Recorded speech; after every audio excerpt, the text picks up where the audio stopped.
Hello, and welcome to the second lecture on biotechnology for biotechnology, 170. Now, what we're going to do is we're going to look at basically biotechnology and how a simple molecule like DNA can be used to do something like determine if somebody is guilty or determine if somebody is innocent. Come on, we've all seen the movies and you know that it can be done. Basically what this involves is getting a piece of evidence, all right? So you have some molecules, some blood or something else like that that you may know of that somebody's there, okay? Again, this has been used a number of times. DNA technology has also led to other advances that we are actually using today. And so again, we have genetically modified crops, hopefully that are better than the crops that we have now. And we also have the identification and treatment of genetic diseases. There are many diseases that are out there that if we know that we have them, again, we can do a fair amount of preventive medicine on those. So what we're going to talk about is biotechnology and what we call this recombinant DNA technology, but they're not one and exact same thing. Okay? Biotechnology is basically defined as the manipulation of organisms and their components to make useful products. So again, when you bake bread, you're doing biotechnology. When you're growing up a cow for the slaughter, you're doing biotechnology. When you're living with a cat and using the cat to help you feel better about yourself, you're doing biotechnology. Now, today we have a lot better understanding of the DNA molecule so that we can use DNA technology in order to do things that we've kind of done in the past, but we weren't as efficient as doing that. And I'll talk about that in a little bit, and that's a big part of this class. Again, what we're able to do is study and manipulate genetic material. We're able to modify specific genes, and we're able to move genes from one organism to another. Now, we can do that without using DNA technology right now, but it takes a lot longer for us to do that. And we're not sure a lot of times of what we're doing.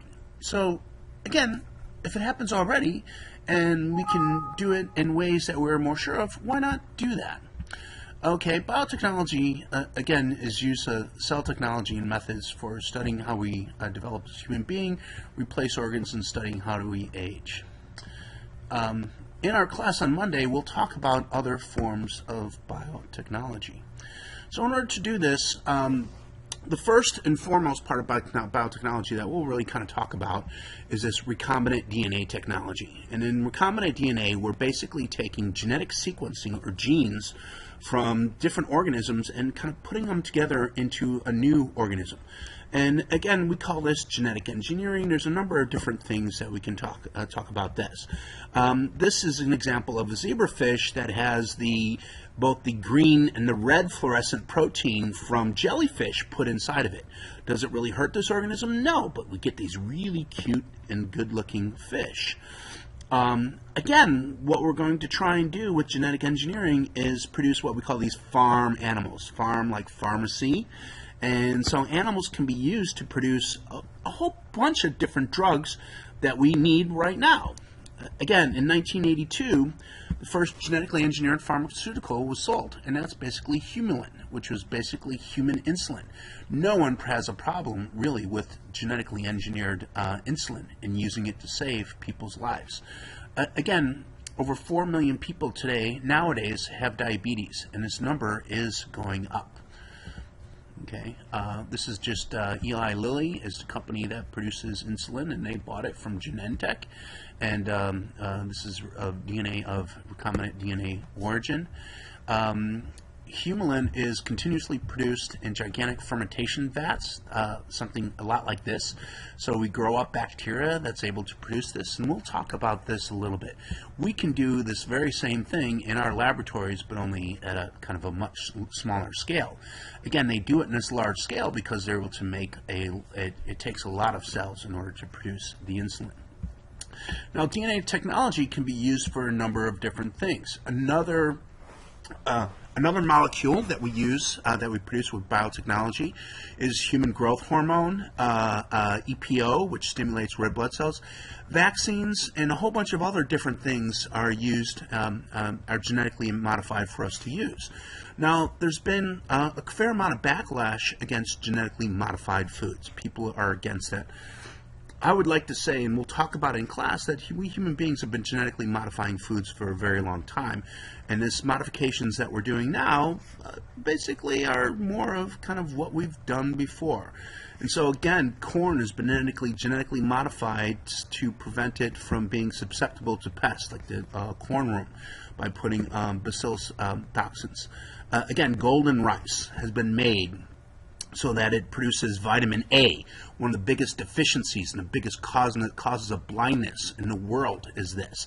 And again, we don't use this. I've tried to get some of this rice, and you can't get it because, again, people have this kind of bad rep that genetically modified organisms are going to produce kind of Frankensteins. They have not. Yes. Yes. Okay. Again, we can use organisms like this nice little piggy, in order to use it to make things. So rather than just using the pig to make, again, food, why not have this organism make heart valves, which actually we kind of already do, and replacement parts for human beings. That would be great. Okay. Again, right now, there's been a number of things. So let's go back. You know, all these things are great, but we're not able to do it right now. What we're able to do right now is basically to move genes from one organism to another, and we're going to be doing this in some of our laboratories today. But basically what we do is we use bacteria. And in bacteria we use plasmids, which actually are small circular pieces of DNA that basically act like chromosomes, okay, like the bacterial chromosomes. And so here's a plasmid DNA, see how small it is, and here's the larger chromosome of E. coli. This is a really great electron micrograph kind of showing that. And so what we do is we use the plasmids as what we call vectors, and that is they can carry DNA from one cell to another. And how we do this is, so this is what we use in what we call gene cloning. Now, whole organism cloning and gene cloning are slightly different from one another, and I'm going to focus in on gene cloning right here. So basically what we do is we take plasmids that grow in bacteria, and we can make lots of plasmids, and we will do this a little bit later. We could take genomic DNA from organisms that are out there, any kind of organisms. We could cut up these pieces and we put them together, and we make a random what we call recombinant DNA library. That library then can be screened, and we'll talk about this process a little bit later, for being able to do something for us. And so again, gene for pest resistance, gene for being able to break down oil slicks, a protein that dissolves clots, proteins that basically cellulases that break down genes to make them get that stoned wash particular look. And we'll look at this a little bit later, and you know, again, this technique is kind of a little bit older now, but we've been using it for quite some time. And so basically what it allows us to do is we can take pieces of DNA, we can take our vector, and we can grow them up in E. coli. We can see that they're in E. coli, and we can do lots of manipulations with those. Okay? In order to do this, we need to use an enzyme called what's called a restriction enzyme, an enzyme that breaks a certain sequence of DNA down. And so here's a restriction enzyme, GAATTC, and we'll talk about this a little bit more. This restriction enzyme recognizes this particular sequence of DNA and introduces a cut inside of this. And so by knowing what these cuts are, we can cut out various stretches of DNA, and then we can clone those stretches. I'm not going to talk about it too much. This is a DNA probe. DNA is a great molecule to work with because it's sticky. So this sequence of DNA, ATCCGA, will actually stick with its what we call complementary sequence. And that is A binds with T, T binds with A, G binds with C, etc. And so when it does that, those pieces will stick. So if we were to somehow label this stretch of DNA here, and that, actually we can do that by putting a molecule on it called P32, which is a radioactive form of phosphorus. Again, we can see where it shows up by using Geiger counters and by using films and kind of other things like that. Another thing that we can do we human beings are really good at is that we can use an enzyme called reverse transcriptase. Now, we haven't talked about this much, and we'll talk about it more inside this class, but genes on the chromosomes have these little, what we call introns, these intervening sequences in them. And what happens is that when you look at genetic DNA, it's going to have these intervening sequences, and it confuses a thing. So what we can do is we can use reverse transcriptase to actually convert messenger RNA into DNA and then sequence this gene. Now, there's a bunch of different ways to use this, and it's really good technology in there, and we will hopefully get over in class. Okay? And so basically what's going on here is what this individual is working on is a DNA machine. And so in this machine, we are able to make small stretches of DNA, any bit of DNA that we want. And so I can go on the internet and I can order a stretch of DNA. I want an A, G, T, T, A, C, G. Okay?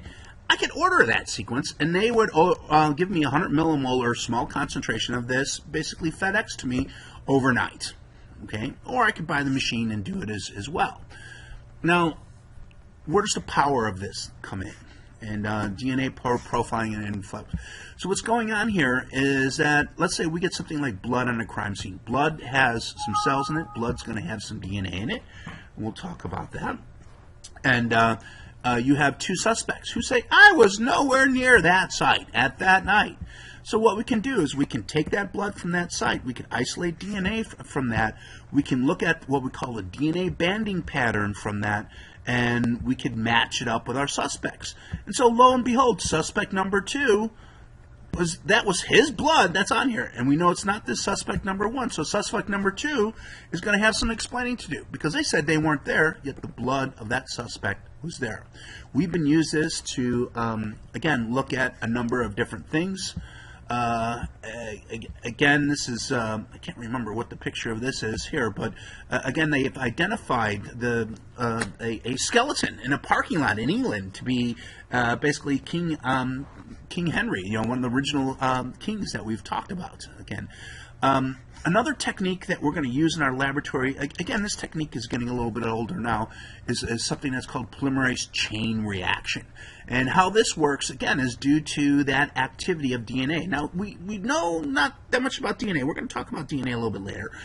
We know that it's composed of A's, G's, T's, and C's, and that's the sequence of it. And we know that we have hybridizations. A's bind with T's, T's bind with A's, G's bind with C's, and vice versa. With PCR, what we're able to do is we're able to amplify very small pieces of DNA or small samples of DNA by basically using a what we call a primer and an enzyme called a DNA polymerase in order to make this. So imagine making a photocopy. So you make a photocopy and you make 2 photocopies. In each of those photocopies you make 2 photocopies, and so on and so on and so on. And over a very small period of time, you're able to amplify out these sequences. So it's very powerful. And so again, if somebody takes one smoke of a marijuana cigarette, after a couple of days, we can't really tell if that person did that. Yet the DNA samples, because we can amplify that piece, even though we start out with one unperceivable strand of DNA, we can amplify that strand in order to look at it. So it's very, very powerful techniques. The second thing that we're going to look at is short repeats, and I will talk about this a little bit more, but basically what allows us to do is that everyone has these short repeats, but everyone has different repeats in their systems. Jello electrophoresis, we'll have a lab where we'll talk about this. Is basically we're able to separate our strands of DNA according to their size. Again, we'll talk about what those strands are. Second thing that we need to talk about is restriction fragment length polymorphisms that we'd look at, are SNRP, single nucleotide polymorphisms. These are all things that allow us to look at stuff. Again, this is the process that we call these proteomics and genomics, which allows us to basically look at the sequences of whole organisms. And so in this table here, this has been, we've been able to sequence the genome of E. coli, of fruit flies, of human beings, of chimpanzees. And basically what we see is that in human beings we have about 20,000 genes. In chimpanzees we have about 20,000 genes. In a duck-billed platypus, simple mammal, about 20,000 genes. In E. coli we have 4,000 genes. And so again, there's lots of different genes that are out there. And we'll talk about this a little bit more.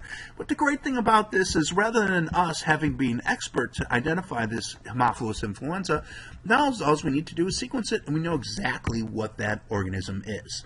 Again, we began in 1990 the Human Genome Project. It was cost us about $4 billion. We were able to sequence the entire human genome with 99.99% accuracy. We found about 21,000 genes. That last slide that I showed you showed about 20. Again, what was really kind of interesting about this is most of the DNA was non-coding. But again, what we're hoping that this is going to be able to do for us is to understand things like Alzheimer's disease, Parkinson, and cancer. Okay, so the human genome has basically helped that with that. Again, this helped us to do things like track the anthrax killer. Again, in 2001, a Florida man died after inhaling anthrax. By the end of the year, 4 people had died. So there was this guy that was out there was taking his anthrax and putting it in the mail. And when people would open up the mail, this powder would come out, and they would breathe it in, and they would get this deadly disease, anthrax. And you know, again, it's totally treatable with antibiotics. But if you didn't know it and you got it, it may be too late. In 2008, investigators were able to find out specifically where that anthrax came from and who did it. Again, the individual committed suicide, and so we really didn't confirm him. But this is kind of interesting because, again, did you ever have anyone come into work or school and cough on you and say, "Oh, don't worry, I'm not contagious"? But then you got really sick. Where did you get that cough from? Well, you can't prove it right now. But what if you were able to prove it? Again, could you sue that person for the courses that you missed if I came in and I was sick? And so this is just showing you a little bit of what happened with that. And there's a number of different things, genome mapping techniques. So I'm going to get into how we sequence that. Again, there's a number of different things that we could look at. And then, so basically, that's the last thing that I kind of wanted to talk a little bit about is this process that we call gene therapy. In human gene therapy, we use recombinant DNA procedures. We can seek to treat diseases by altering the genes that affect a person, often replace their supplements to mutation version of the gene.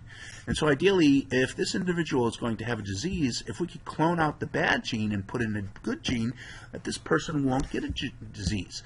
Again, we know that there are certain individuals. Do you ever think that there are certain individuals who never get sick, who have this natural immunity to certain diseases? What if we were able to take out the sensitive diseases and sensitivity to diseases and put in resistance?